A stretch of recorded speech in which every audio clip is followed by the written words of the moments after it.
Hola, bueno, vamos a arrancar con la clase de la materia de redes 1.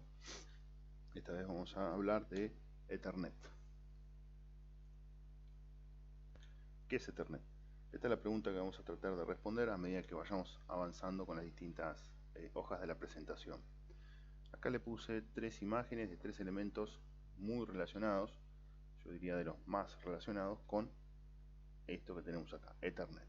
Que paso siguiente vamos a definir qué es. Bueno, Ethernet es una tecnología, es la tecnología LAN predominante. ¿Qué quiere decir eso? Que es la tecnología más utilizada en las redes LAN. Fue la primera tecnología estandarizada para el desarrollo de redes LAN. ¿Qué significa que haya sido estandarizada? Bueno, de las muchas tecnologías que arrancaron en sus orígenes para poder vincular máquinas, los fabricantes tenían protocolos y estándares propios, propietarios, que servían siempre y cuando nos conectáramos con dos dispositivos de la misma marca. Por ejemplo, la red Token Ring de IBM. La red Token Ring en IBM servía para interconectar dos máquinas IBM. Si necesitaba interconectarlo con una red con otra máquina, no iba a poder hacerlo porque el Token Ring era el protocolo propietario de IBM. Entonces, LAN, en sus orígenes, ahí en la década del 70, desarrollada por la compañía Xerox, después se transformó en un estándar. Fue definido como un estándar por la IEEE, que es la Asociación de Ingenieros Eléctricos y Electrónicos de Estados Unidos, y es un organismo que define estándares. Varios de los estándares que rigen a las telecomunicaciones están definidos por la IEEE.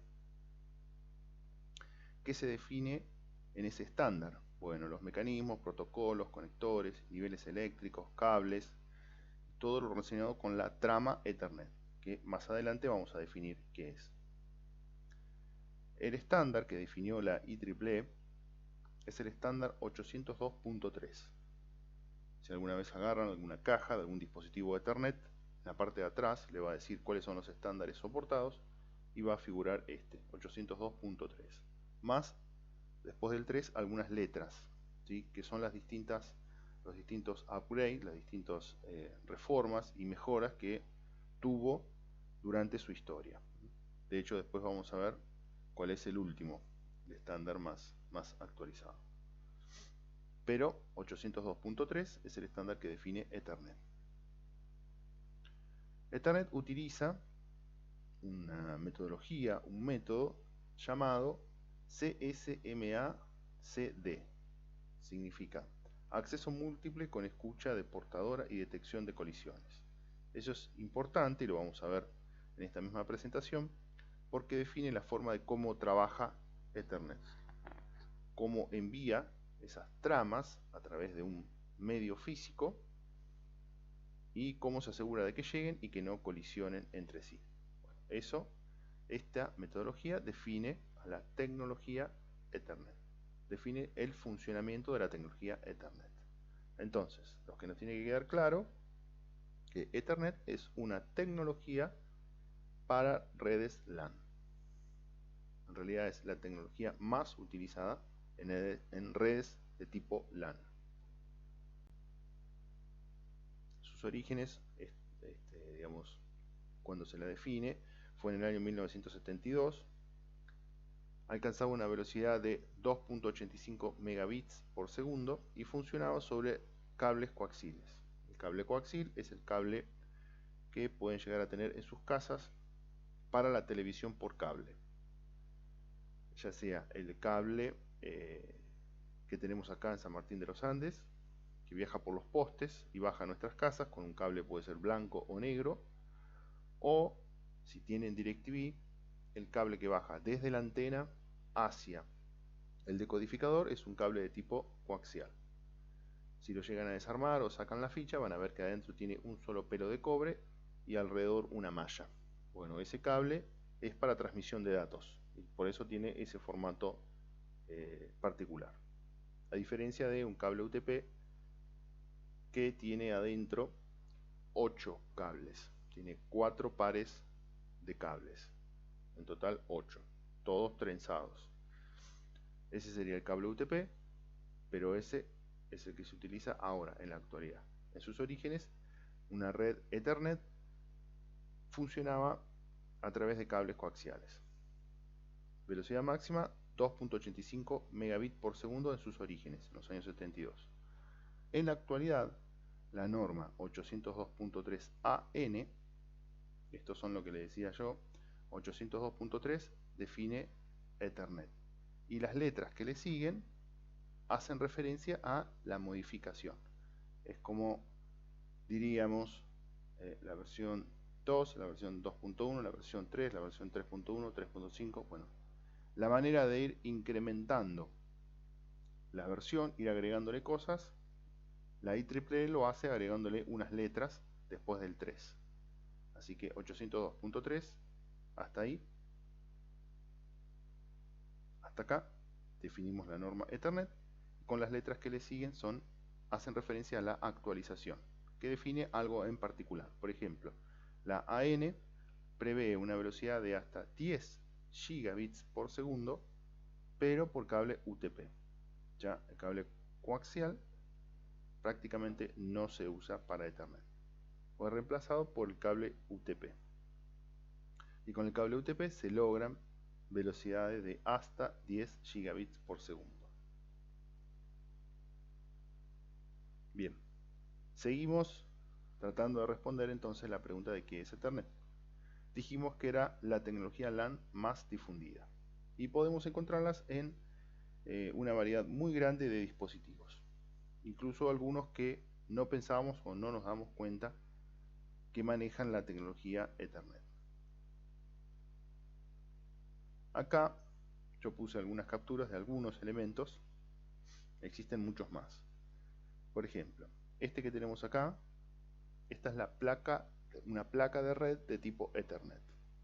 Esta placa tendríamos en una PC de escritorio, ¿sí? Por la forma, ¿no? Esta es una placa tipo PCI, el hardware, el tipo de conector, el slot este que está acá para conectar la placa. Esta es una placa PCI. Este es el tipo de hardware que va en la PC, el conector este PCI, ¿no? Ahora, esta placa, fíjense acá el conector que tiene, es una placa para poder conectar una PC de escritorio a una red LAN.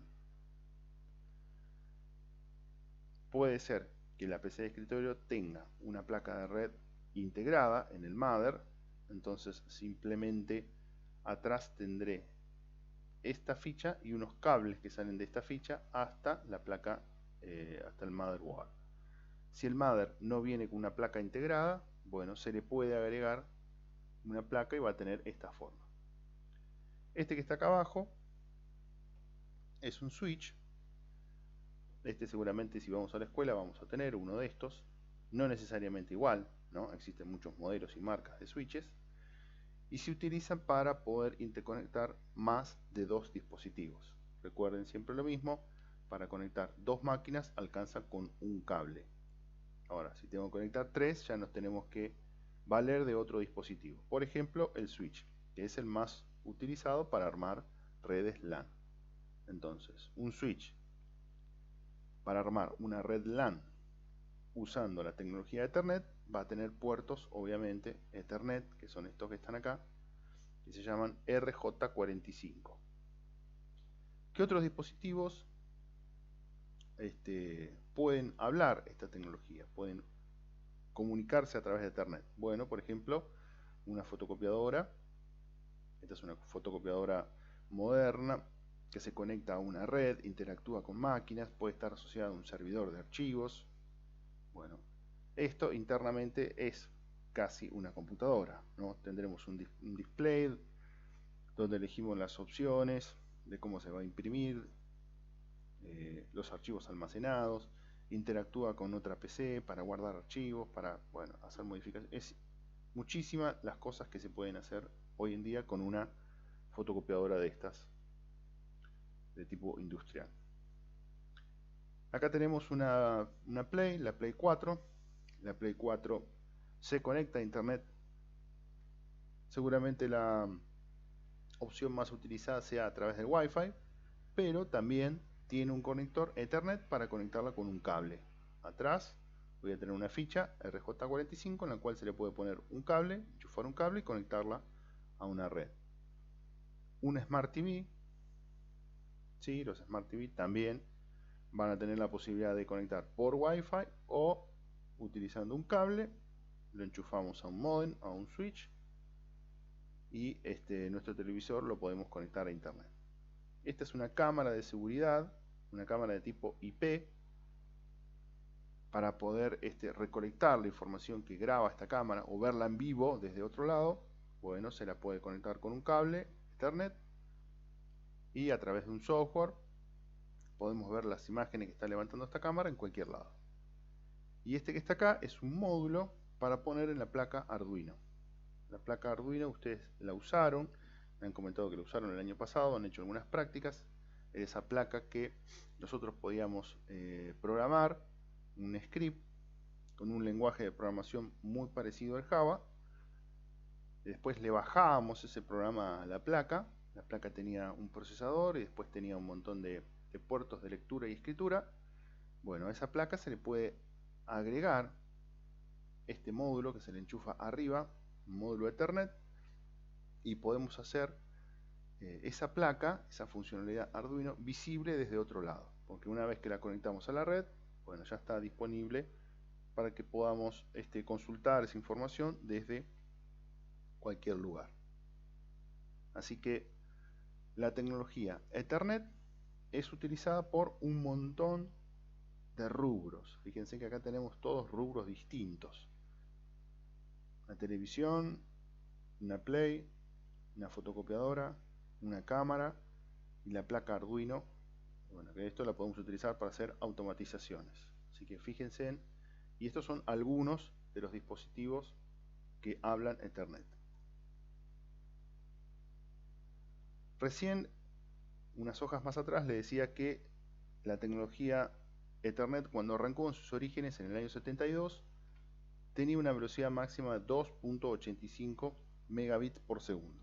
Bueno, ahora hacemos un paréntesis y vemos a cómo se mide la velocidad de un enlace.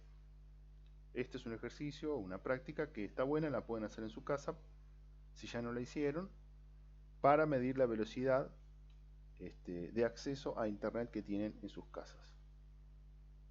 Por ejemplo, esta es la velocidad que tengo en mi casa. Yo tengo un servicio de Cotesma, de ADSL. La página que utilizo yo es esta, speedtest.net. Existen muchas. Bueno, esta es muy fácil de utilizar. Ustedes entran, apretan, tienen un solo botón ahí para iniciar la prueba y le aparece este reloj como un velocímetro donde va haciendo una prueba contra un servidor para determinar cuál es la velocidad que tiene. Le va a determinar la velocidad de descarga y la velocidad de carga. Esto es la velocidad de subida y la velocidad de bajada.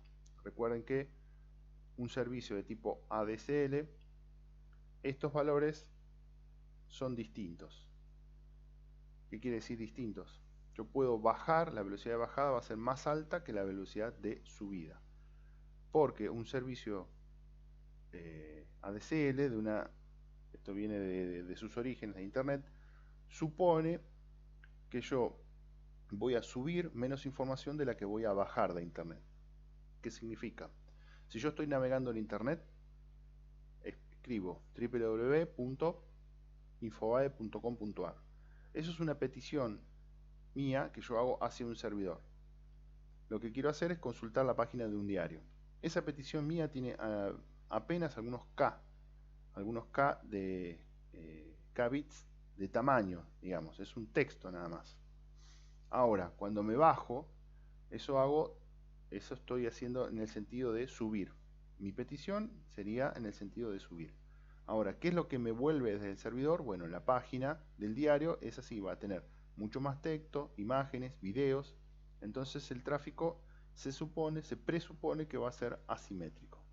¿Okay? Casi siempre es asimétrico. Es más lo que baja que lo que sube. Por eso acá le va a figurar dos velocidades, una de descarga, que la descarga tiene que ser más alta que es la velocidad de carga. Bien, volviendo a cómo se lee esto. Para este ejemplo de la conexión de mi casa, me dice que puedo lograr una velocidad de 4.73 megabits por segundo. La velocidad de un enlace se mide en bits por segundo. 4.73 megabits por segundo. Ahora, agarré y hice una bajada. Fui a la página de Python, seleccioné la última versión de Python y la puse para bajar. Cuando voy, esto lo hice con el Chrome. Cuando voy al Chrome para ver cómo va el proceso de descarga de archivos, me muestra esto que tenemos acá. Me dice que estoy bajando a una velocidad de 611 kilobytes por segundo. Kilobytes por segundo. Entonces, cuando paso a el lenguaje de los sistemas, del sistema operativo, del archivo que me estoy bajando, me va a dar esa tasa de transferencia en bytes por segundo. Tasa de transferencia de datos en el mundo de las aplicaciones del sistema operativo me lo expresa en en bytes por segundo. ¿Sí? Puede ser kilobytes o megabytes por segundo. ¿Cuál es la diferencia que teníamos con la velocidad del enlace? El enlace era bits. Y en el mundo de las aplicaciones son bytes. No sé si recuerdan, pero un byte era 8 bits. Esa es la diferencia de por qué con el medidor de velocidad me muestra que estoy conectado a 4.7 megabits y cuando hago un download de un archivo me dice que tengo una tasa de transferencia de 611 kilobytes por segundo. Esa es la diferencia. Este que está acá, la B larga en mayúscula significa que son bytes. Y si la B está en minúscula significa que son bits. Entonces, para una velocidad de 4.7 megabits por segundo, la tasa de transferencia es de 611 kilobytes por segundo. Estos números son bastante aproximados, ¿no? Siempre recuerden que cuando ustedes están conectados a internet, su dispositivo seguramente tiene conectadas tiene abiertas varias sesiones contra servidores que nosotros no nos damos cuenta. Por ejemplo, está consultando el antivirus, a ver si existe alguna actualización, el sistema operativo, a ver si hay alguna actualización. Todo eso le va consumiendo recursos de la conexión a internet. Es muy poquito, bueno, muy poco siempre y cuando solo sean consultas, ¿no? Si se está bajando una actualización del antivirus, eso le come espacio al resto de la navegación en internet. Por eso la máquina puede ser que la navegación esté lenta. ¿Lenta para qué? Por ejemplo, para descargar este archivo. Pero en realidad está compartiendo esos 4.7 megas, lo está compartiendo con otras aplicaciones que también están descargando cosas. Ese podría ser una causa de una conexión a internet lenta. Así que mi máquina está haciendo muchas cosas. Algunas deseadas, como una actualización del sistema operativo, y otras no deseadas, como si en mi máquina tengo virus o spyware. Así que, más o menos haciendo el cálculo, este número se corresponde bastante. Uno expresado en bits y el otro expresado en bytes. Para una conexión de 4.7 megabits, tengo una tasa de transferencia de 611 kilobytes. Bien, ahí hicimos un paréntesis con respecto a cómo se mide la velocidad de enlace. Acá volvemos y ahora sí nos metemos en cómo funciona Ethernet. Cómo arrancó, cómo lo pensaron en sus orígenes para poder transmitir datos a través de un cable coaxial. Entonces, utilizaron la metodología acceso múltiple con escucha de portadora y detección de conexiones. A ver, vamos a explicar un poco en qué consiste esto. Dijimos que al principio se usaba un cable coaxial, ¿sí? No se usaba un switch, no se usaba un hub, sino que un mismo cable se armaba un anillo con el cable y las máquinas que querían tener acceso a esa red agarraban y eran como que pinchaban el cable. Esto era muy parecido a lo que sería una red de agua potable que podemos tener en nuestro barrio, donde pasa un cable principal y las conexiones de la casa van y pinchan ese caño y se agarran a esa red principal. Bueno, algo así funcionaba esto. Un cable principal y después las distintas máquinas que querían acceder a esa red, se usaban unos conectores que se llamaban tipo vampiro porque tenían una punta adentro, que lo que hacían era pinchar el cable y esa punta había que armarlo muy bien porque no era fácil. Esa punta se clavaba, y tocaba el núcleo del cable principal. Y así tenía acceso a la red. Ese sería el acceso a nivel físico, ¿no? Físicamente era pinchando el cable principal. Ahora, si yo tengo conectado más de dos máquinas, 3, 4, 5, 20, y una máquina A quiere mandarle datos a una máquina C o D, teniendo otras en el medio, puede ser que empiece a transmitir y otra máquina más adelante, que está también conectada a la red, también empieza a transmitir en forma simultánea o un instante de tiempo después. Cuando esos datos viajan, recuerden, estamos en un medio compartido, es un cable único. Cuando varias máquinas están transmitiendo a la vez o con diferencia de apenas unos milisegundos, esos datos adentro del cable colisionan. ¿Sí? Esas señales, una viaja para un lado, otra para el otro, bueno, chocan entre sí. Y ese chocar puede hacer que se pierda información. Se producen efectos eléctricos,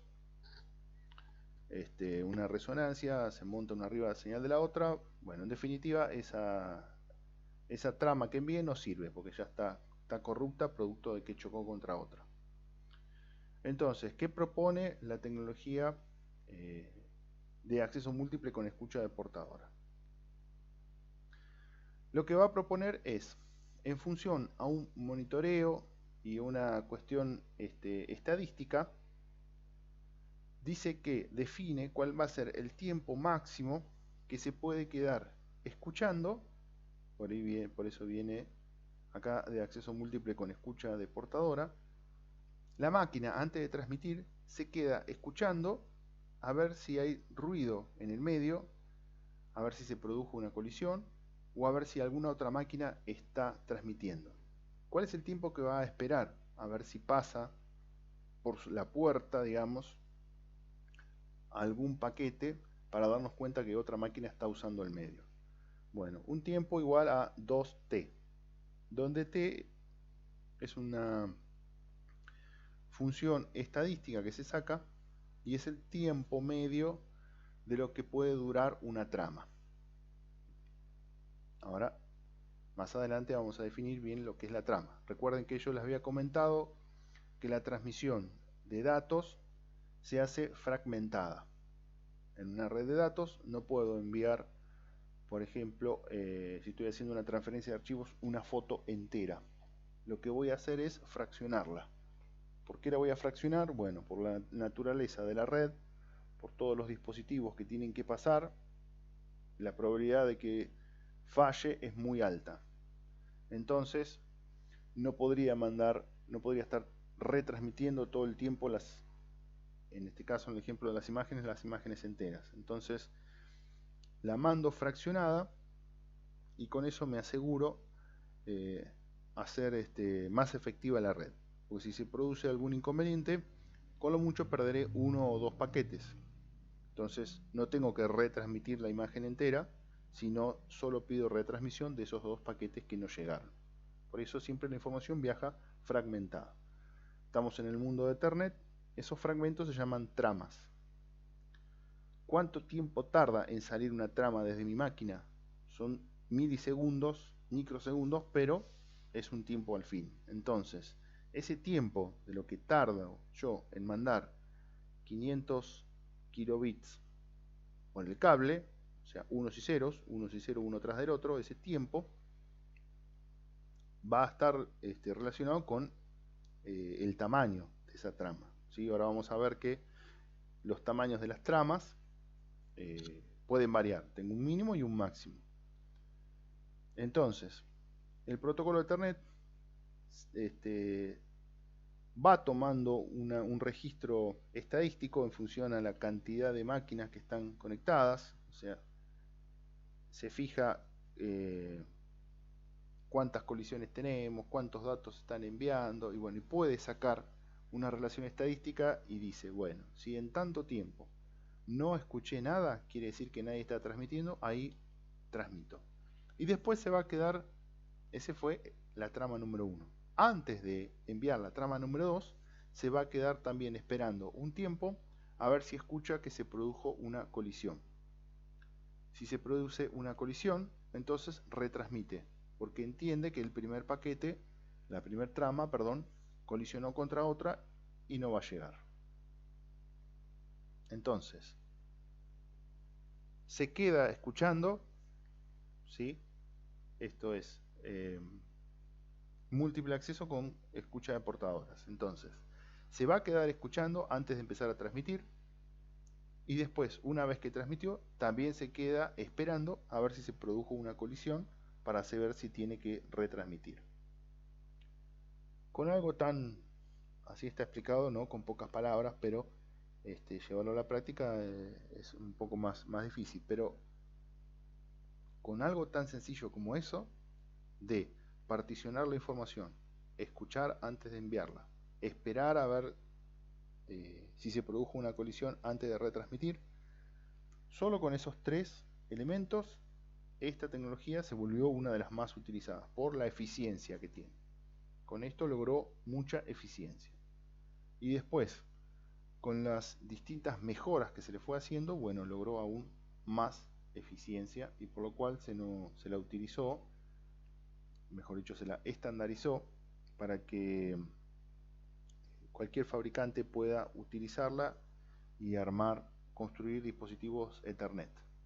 Y así logramos la interconexión de cualquier dispositivo fabricado por cualquier empresa. Siempre y cuando hable Ethernet, se van a poder vincular en una red. Bueno, y ahora pasamos a la trama Ethernet. Dijimos, Ethernet es una tecnología para la transmisión de datos en una red LAN, ¿no? También dijimos que los datos van a viajar fragmentados.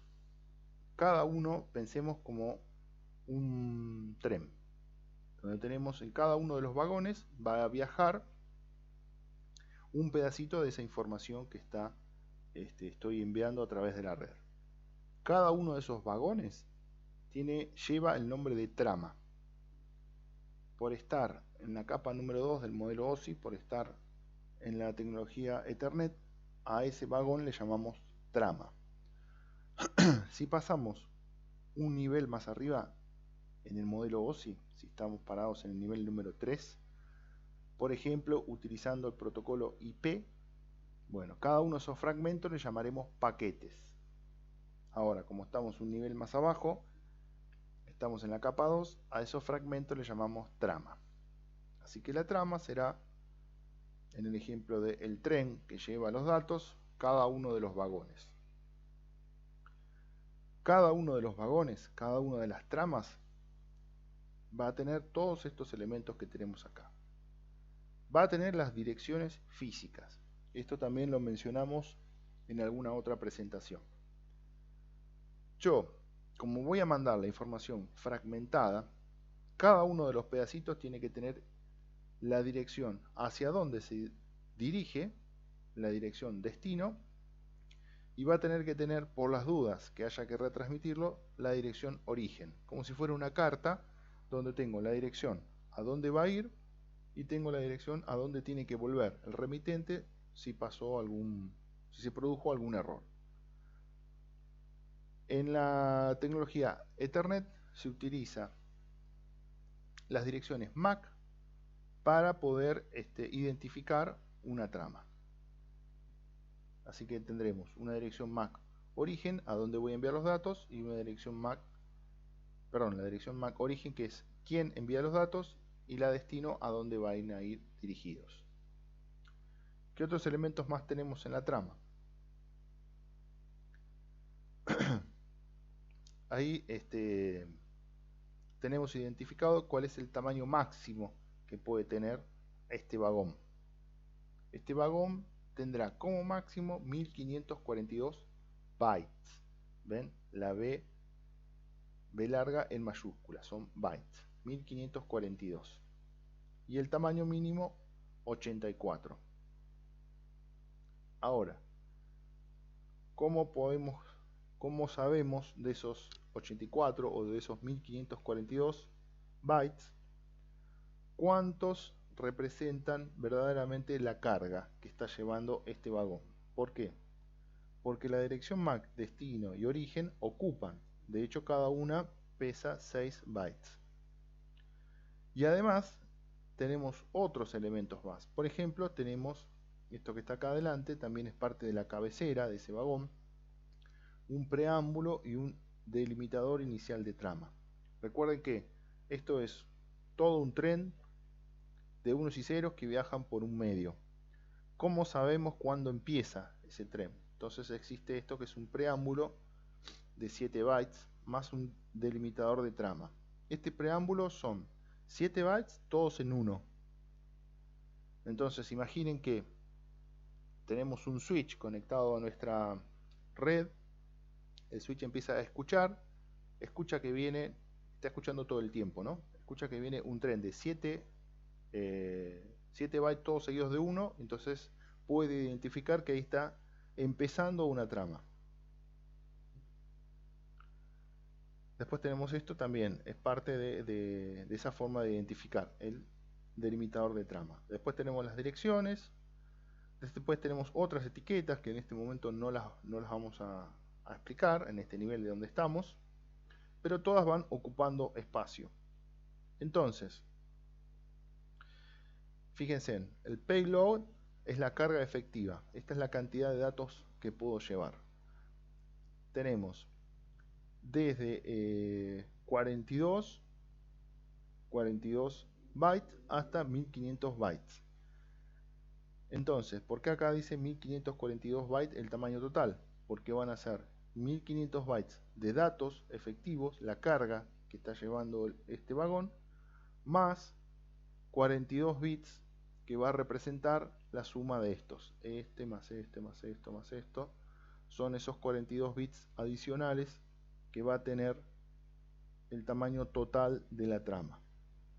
Tamaño total y máximo que puede tener la trama serán 1500 bytes de carga más 42 bytes que se llama de overhead, que son los limitadores de trama, las direcciones origen y destino, estos otros dos que están acá, más un CRC, que esto es para chequeo de errores.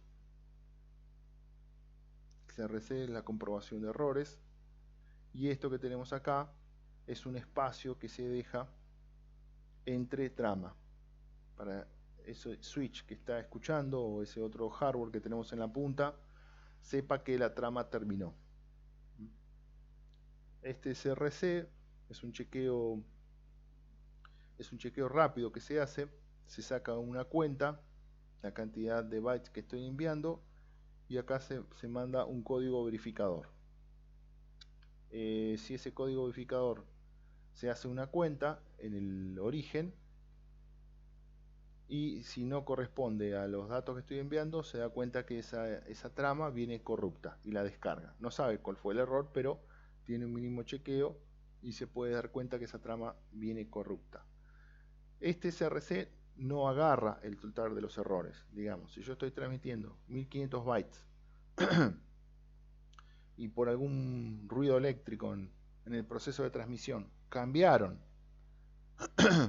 por ejemplo, 2 bytes de los 1500, bueno, con este CRC no alcanza.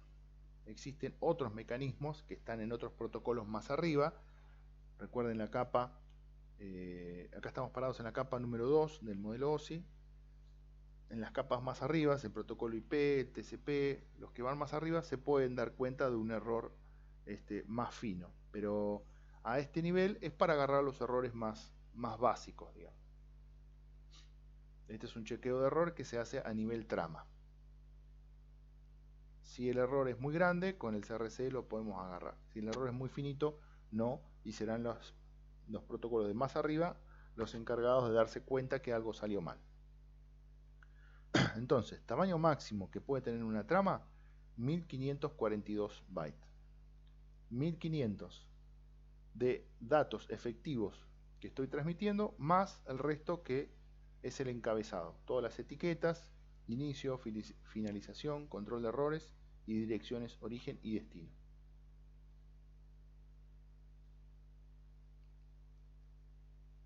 Acá tenemos un ejemplo a partir de una consulta que una vez me habían hecho ustedes, de si se podía, uno de sus compañeros me preguntó si ese tamaño de trama se podía cambiar. Y bueno, yo les decía que eso se define por política cuando se arma la red. Cuando se arma la red se define un tamaño máximo de MTU.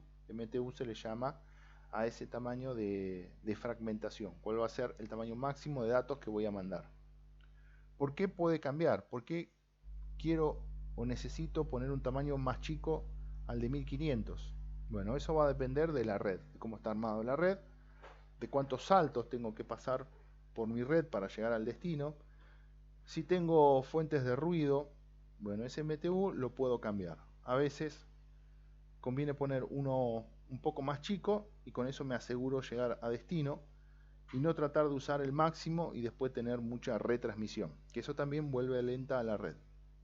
Si mis paquetes, si mis tramas se pierden por el camino y tengo que volver a retransmitirlas, el efecto final que va a ver el usuario es que la red está lenta. Y no necesariamente porque el enlace sea lento, sino porque se producen muchos errores y continuamente tiene que estar pidiendo retransmisión. Entonces, el tamaño máximo que voy a llevar en el MTU no siempre es 1500. Y eso lo define el administrador de la red. Nosotros en nuestras casas difícilmente podamos cambiar algo de eso. Pero se puede hacer una consulta, como el ejemplo que les voy a poner acá a continuación. Volvemos, estamos en el sistema operativo Windows, volvemos a nuestra consola y vamos a utilizar el comando ping, que este ya lo usamos otras veces, que sirve para hacer un echo request. Lo que hago es, le mando a una dirección IP un pedido para que me responda. Y después con eso mido cuánto tiempo en volver, mido si pudo pasar todos los saltos. Bueno, sirve para varias cosas el echo request. Acá le vamos a poner dos modificadores. Uno es el "-l para definir el largo y "-f para definir que no lo fragmente. ¿Qué estoy haciendo acá? Voy a mandarle un frame de 1200 bytes y le voy a decir que no lo fragmente. ¿A dónde? A esta dirección IP que está acá, que es el servidor de Cotesma. Con el "-l 1200 defino el tamaño en bytes y con el "-f exijo que no fragmente. Acá tenemos la captura de la pantalla. Pin, "-l 1200, "-f y la dirección IP de un servidor. Tomé un servidor de Cotesma. Ahí tenemos la estadística de cómo salió eso. Pudo mandar 4 frames de 1200. Me da el tiempo que tardó. Esto es time to live, 60 segundos. Esto después otro día lo explicamos. Y acá me dice que envió 4, recibió 4, perdió nada.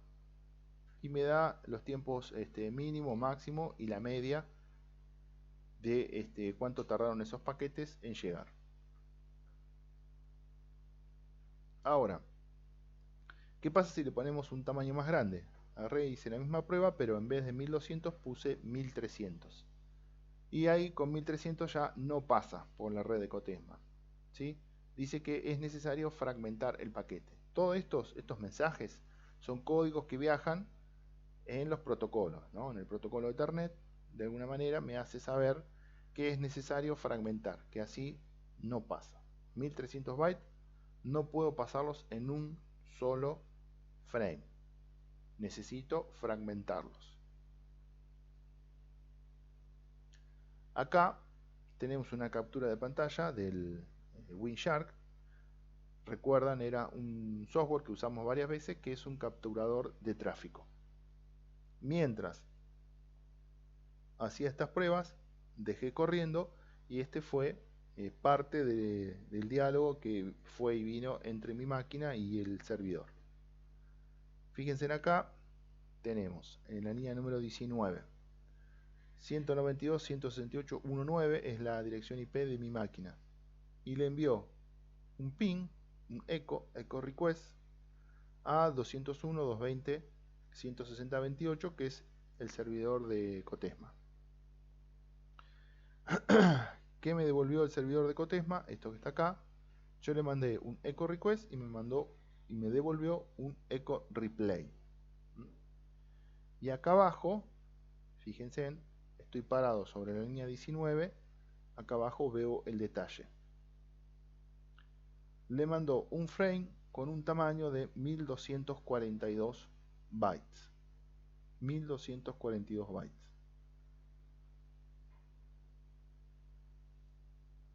Yo acá le pedí que mandara de 1200 y el tamaño que envió era de 1242. ¿Por qué 1242?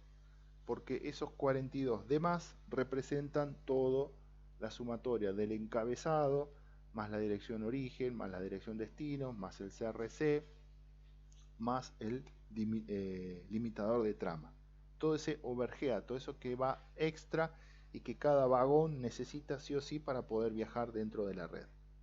Entonces, efectivamente, por mi placa de red salieron 1242, donde 1200 eran datos y los otros 42 es la información adicional.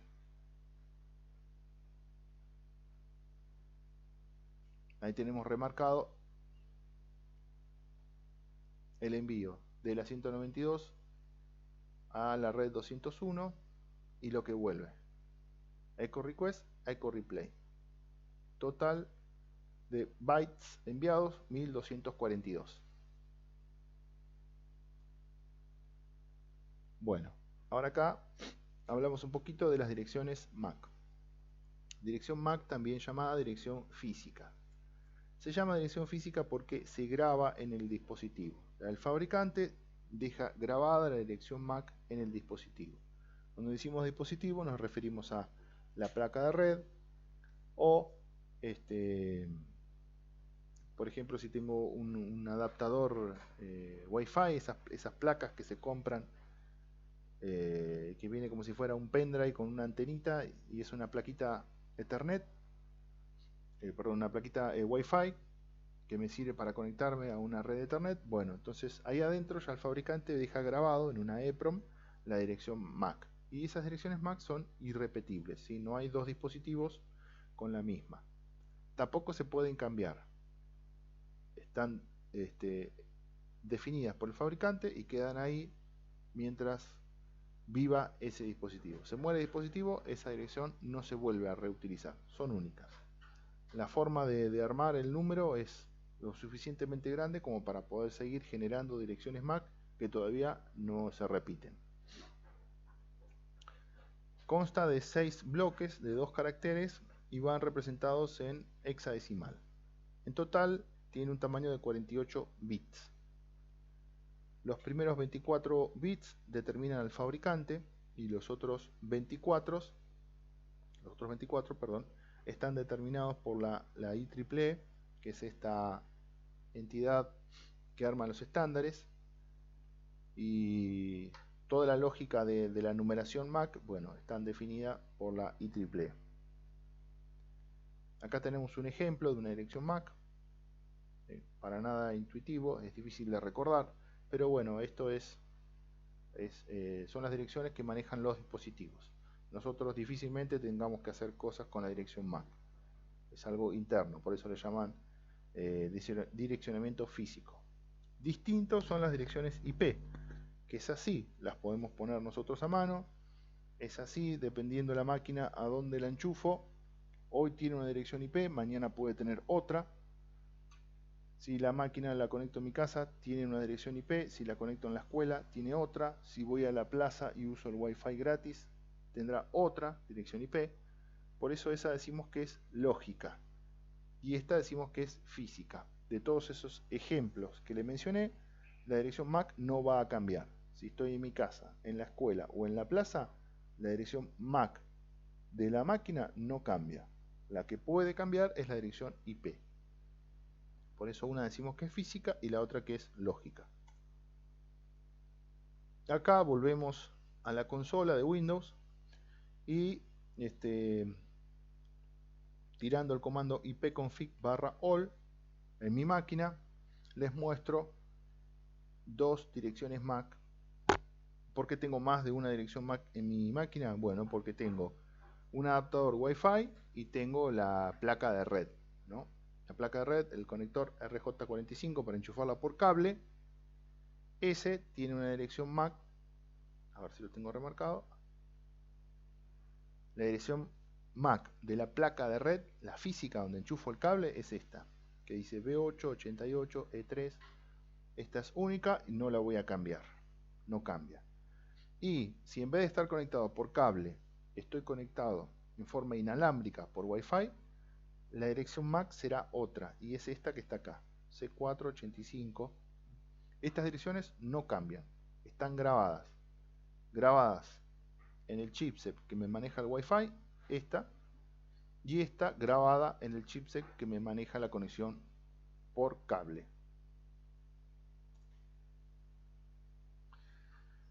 Las redes Ethernet dijimos que son las más difundidas, entre otras cosas, más allá de porque es efectiva, también porque es económica, ¿sí? Y es fácil, relativamente fácil de implementar para los fabricantes.